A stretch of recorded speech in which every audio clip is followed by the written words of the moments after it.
بسم اللہ الرحمن الرحیم۔ السلام علیکم ورحمۃ اللہ وبرکاتہ۔ بیوی فاطمہ رضی اللہ عنہا کی ازدواجی زندگی کیسی تھی؟ بی بی فاطمہ رضی اللہ عنہا کی کہانی۔ سیدنا حضرت علی کرم اللہ وجہ الکریم سیدہ فاطمہ رضی اللہ عنہا کے باہمی تعلقات نہایت خوشگوار تھے۔ حضرت علی رضی اللہ عنہ سیدہ فاطمہ رضی اللہ عنہا کی بڑی عزت کرتے تھے اور ان کا بہت خیال رکھتے تھے۔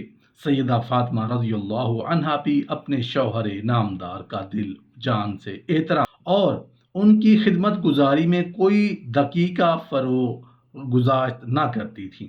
سرکار دو عالم صلی اللہ علیہ وآلہ وسلم اپنی لخت جگر کو ہمیشہ نصیحت فرماتے رہتے کہ عورت کا سب سے بڑا فرض خاوند کی اطاعت و فرما برداری ہے، اس لیے وہ علی رضی اللہ عنہ کی ہر طرح سے اطاعت۔ دوسری طرف نبی کریم صلی اللہ علیہ وآلہ وسلم حضرت علی رضی اللہ عنہ کو بھی تاکید فرماتے رہتے تھے کہ فاطمہ رضی اللہ عنہا سے اچھا برتاؤ کرو۔ چنانچہ میاں بیوی کے مثالی تعلقات کی وجہ سے ان کا گھر جنت کا نمونہ بن گیا تھا۔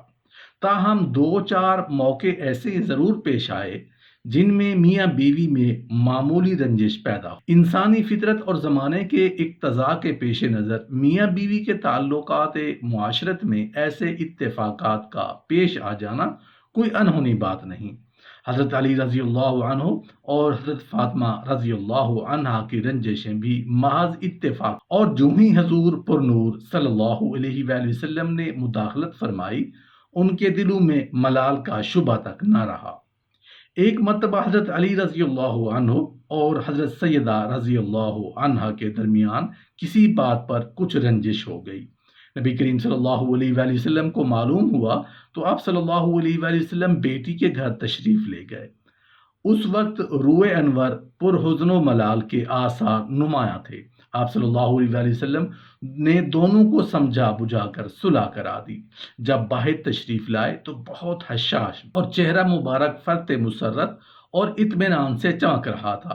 صحابہ کرام رضی اللہ عنہم نے پوچھا، یا رسول اللہ صلی اللہ علیہ وآلہ وسلم، آپ گھر کے اندر گئے تو چہرہ مبارک متغیر تھا اور باہر تشریف لائے تو بہت خوش اور مطمئن نظر آ رہے ہیں، کیا بات ہے؟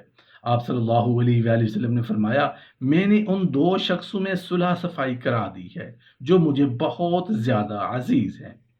ایک مرتبہ سیدہ فاطمہ رضی اللہ عنہا ناراض ہو کر نبی کریم صلی اللہ علیہ وآلہ وسلم کی خدمت میں شکایت لے کر گئیں۔ ان کے پیچھے پیچھے حضرت علی رضی اللہ عنہ بھی آ گئے۔ حضرت سیدہ رضی اللہ عنہا نے شکایت کی تو نبی پاک صلی اللہ علیہ وآلہ وسلم نے فرمایا، بیٹی ذرا خیال کرو، ایسا کون سا شوہر ہے جو اپنی بیوی کے پاس اس طرح خاموش چلا آتا ہے؟ رسول اللہ صلی اللہ علیہ وآلہ وسلم نے اس موقع پر یہ الفاظ ارشاد فرمائے، بیٹی میری بات غور سے سنو، کوئی میاں بیوی ایسے نہیں جن کے درمیان کبھی اختلاف رائے پیدا نہ ہوا، اور کوئی مرد ایسا ہے جو ہر کام بیوی کے مزاج کے مطابق ہی کرتا ہے اور اپنی بیوی کی کسی بات پر ناخوشی کا اظہار نہیں کرتا۔ رحمت دو عالم صلی اللہ علیہ وآلہ وسلم کا ارشاد گرامی سن کر سیدنا علی رضی اللہ عنہ پر ایسا اثر ہوا کہ انہوں نے سیدہ فاطمہ رضی اللہ عنہ سے فرمایا، خدا کی قسم آئندہ میں کبھی کوئی ایسی بات نہیں کروں گا جو تمہارے مزاج کے خلاف ہو یا جس سے تمہاری دل شکنی ہو۔ مدارج النبوہ میں شیخ عبدالحق محدث دہلوی رحمۃ اللہ علیہ نے لکھا ہے کہ رسول اللہ صلی اللہ علیہ وآلہ وسلم نے حضرت علی رضی اللہ عنہ اور سیدہ فاطمہ رضی اللہ عنہا کے درمیان گھریلو کاموں کی تقسیم فرما دی تھی۔ چنانچہ گھر کے اندر جتنے کام تھے، مثلاً چکی پیسنا، جھاڑو دینا، کھانا پکانا وغیرہ، وہ سب سیدہ فاطمہ رضی اللہ عنہا کے ذمہ تھے، اور باہر کے سب کام مثلاً بازار سے سودا سلف لانا، اونٹ کو پانی پلانا وغیرہ حضرت علی رضی اللہ عنہ کے ذمہ تھے۔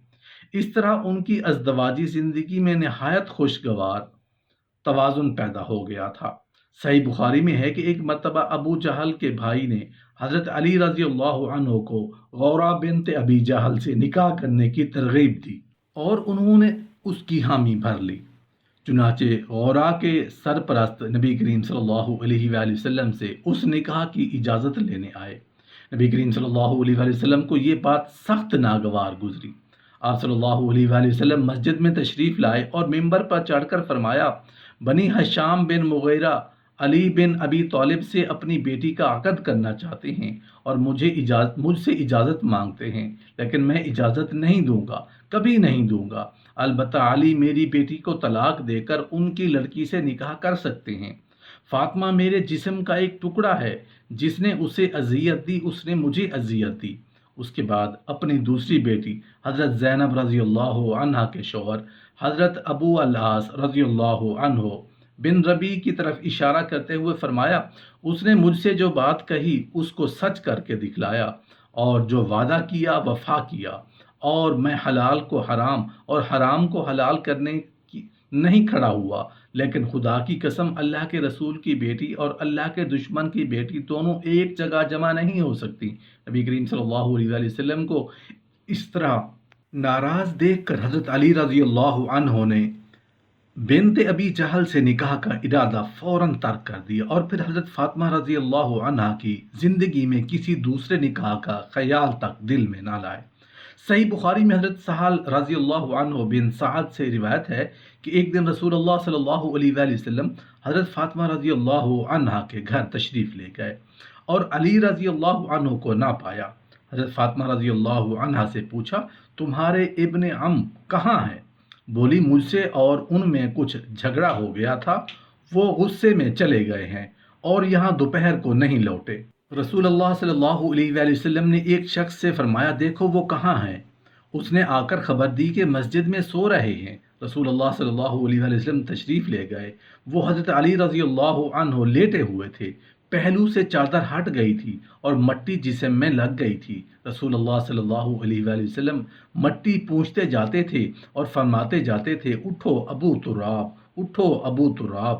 نبی کریم صلی اللہ علیہ وآلہ وسلم حضرت علی رضی اللہ عنہ کو اپنے ساتھ گھر لائے اور دونوں میاں بیوی میں صلح کرا دی۔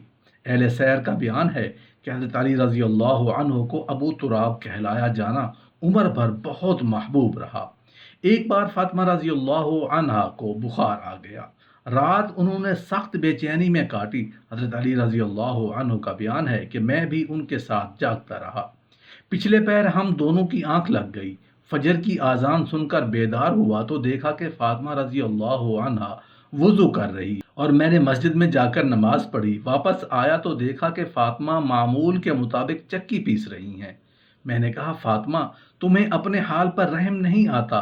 رات بھر تمہیں بخار رہا، صبح اٹھ کر ٹھنڈے پانی سے وضو کیا، اب چکی پیس رہی ہو، خدا نہ کرے زیادہ بیمار ہو جاؤ۔ حضرت فاطمہ رضی اللہ عنہ نے سر جھکا کر جواب دیا کہ اگر میں اپنے فرائض ادا کرتے کرتے مر بھی جاؤں تو کچھ پرواہ نہیں، میں نے وضو کیا اور نماز پڑھی اللہ کی اطاعت کے لیے، اور چکی پیسی تمہاری اطاعت اور بچوں کی خدمت کے لیے۔